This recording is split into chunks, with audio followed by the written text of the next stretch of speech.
Hi welcome to అర్నాస్ with kitchen. ఈరోజు సగ్గు బియ్యంతో అప్పడాలని ఎలా ప్రిపేర్ చేయాలనో చూపిస్తాను. ఎండతో అవసరం లేకుండా ఫ్యాన్ కిందనే ఆరబెట్టుకోవచ్చు. చాలా చాలా క్రిస్పీగా ఉంటాయి. చేసుకోవటం కూడా చాలా ఈజీ. ఫస్ట్ టైం చేసే వాళ్ళకు కూడా పర్ఫెక్ట్గా వస్తాయి. వీడియోను స్కిప్ చేయకుండా చూసేయండి. ఇందుకోసము 200 గ్రాముల సగ్గు బియ్యాన్ని అయితే తీసుకుంటున్నాను. నేను స్మాల్ సైజ్ సగ్గు బియ్యాన్ని యూస్ చేస్తున్నాను. అవైలబుల్గా లేకపోతే మీడియం సైజ్తో కూడా చేసుకోవచ్చు. దీనిని 2 టైమ్స్ వాష్ చేయాలి. తర్వాత ఇందులో ఉండే వాటర్ అంతటిని వంపేసుకోవాలి. 1 స్పూన్ జీలకర్ర, టేస్ట్కి సరిపడినంత ఉప్పు వేసి 2 టేబుల్ స్పూన్ల వాటర్ని వేసి కలిపి మూత పెట్టి అరగంట పాటు నాననివ్వాలి. తినేటప్పుడు టేస్ట్ బాగుంటుందని జీలకర్ర వేసాను. జీలకర్ర వేయటం వల్ల కలర్ అయితే కాస్త చేంజ్ అయింది. అప్పడాలు ఫుల్ వైట్ గా కావాలి అనుకునే వాళ్ళు జీలకర్రని స్కిప్ చేసేయండి. హాఫ్ అన్ అవర్ తర్వాత చూడండి పొడి పొడిగా ఉన్నాయి. ఒకదానికి ఒకటి అంటుకోకుండా ఇలా పొడి పొడిగా ఉండాలి. ఒక చిల్లుల పాత్రలో బటర్ పేపర్ ని ఉంచి అందులో బ్యాంగిల్స్ ని పెట్టి 1 స్పూను సగ్గు బియ్యాన్ని వేసి వేలితో కానీ స్పూన్ తో కానీ ప్రెస్ చేయాలి. నేను తీసుకున్న పాత్ర సైజుకు 4 గాజులు అయితే పట్టాయి. నేను 2x2 సైజ్ గాజుల్ని యూస్ చేస్తున్నాను. అప్పడం సైజు మరీ పెద్దగా కావాలి అనుకుంటే పెద్ద సైజ్ గాజుని యూస్ చేసుకోండి. ఎంత పెద్ద సైజ్ కావాలి అంటే అంత పెద్ద సైజ్ కూడా చేసుకోవచ్చు. అస్సలు విరగకుండా వస్తాయి. గాజులను తీసేసుకోవాలి. తర్వాత స్టవ్ మీద ఒక పాత్ర నుంచి అందులో వాటర్ని వేసి ఈ చిల్లుల పాత్రను పెట్టి మూత నుంచిన తర్వాత 7 నిమిషాల పాటు ఆవిరికి ఉడికించుకోవాలి.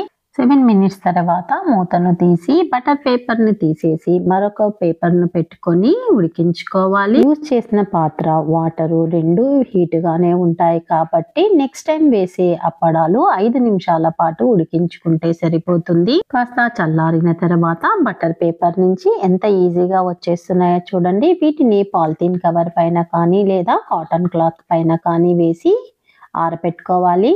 వీటిని ప్లేట్లో కూడా చేసుకోవచ్చు. ప్లేట్కి ఆయిల్ని అప్లై చేసి ఇందాక ఎలాగైతే బ్యాంగిల్ని పెట్టి ఫిల్ చేసామో అదే విధంగా ఫిల్ చేసుకొని తర్వాత బ్యాంగిల్ని తీసేయాలి.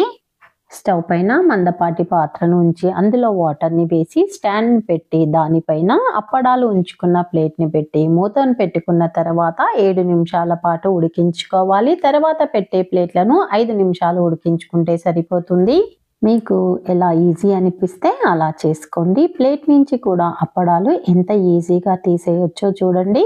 వీటిని ఎండలో పెట్టుకున్నారంటే 1 రోజులో ఆరిపోతాయి. అదే ఫ్యాన్ కింద పెట్టుకున్నారంటే ఆరడానికి 2 రోజుల టైం తీసుకుంటుంది.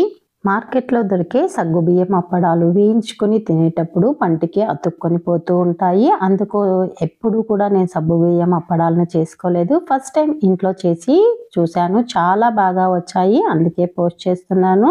ఎండిన తర్వాత సైజు చిన్నగా అయింది కదా. వేయించిన తర్వాత 3 టైమ్స్ పెరుగుతుంది. చాలా క్రిస్పీగా వస్తాయి. తినేటప్పుడు పంటికి కూడా అతుక్కోకుండా ఉంటుంది.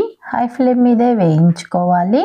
మీకు ఈ రెసిపీ నచ్చినట్లయితే మీరు కూడా ట్రై చేయండి. ఎలా వచ్చిందో నాకు కామెంట్ చేయండి. ఇంతవరకు సబ్స్క్రైబ్ చేసుకొని వాళ్ళు సబ్స్క్రైబ్ చేసుకొని బెల్ సింబల్ని నొక్కి యాక్టివేట్ చేయండి. ఫర్దర్గా నేను పోస్ట్ చేసే వీడియోలన్నీ నోటిఫికేషన్ రూపంలో వస్తాయి. ఈ వీడియో నచ్చినట్లయితే లైక్ చేసి షేర్ చేయండి. Thank you for watching.